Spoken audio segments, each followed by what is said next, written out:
கிரீன்லாந்தை கையகப்படுத்தும் சட்ட மசோதாவை அமெரிக்க பார்லிமெண்டில் குடியரசு கட்சியின் உறுப்பினர் ராண்டி பைன் தாக்கல் செய்துள்ளார். ஐரோப்பிய நாடான டென்மார்க்கின் தன்னாட்சி பிரதேசம் கிரீன்லாந்து.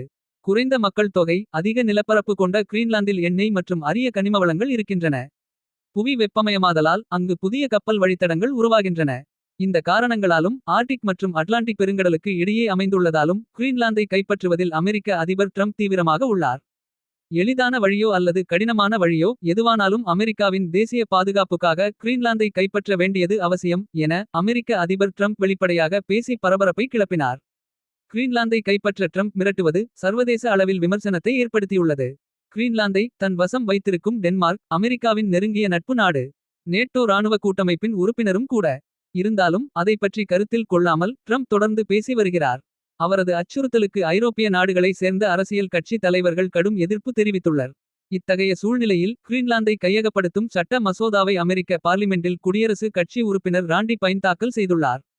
கிரீன்லாந்தை கையகப்படுத்தவும் இறுதியில் அதை அமெரிக்காவின் ஒரு பகுதியாக மாற்றவும் தேவையான நடவடிக்கைகளை எடுப்பதற்கான சட்டபூர்வமான அதிகாரத்தை அதிபர் ட்ரம்புக்கு இந்த மசோதா வழங்கும்.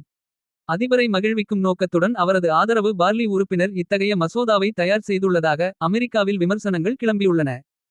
You know, Is that real for you right now? I don't want it to be real, but that is the worst case scenario that, in a month I'm American. We don't even have military in Greenland because we don't do war.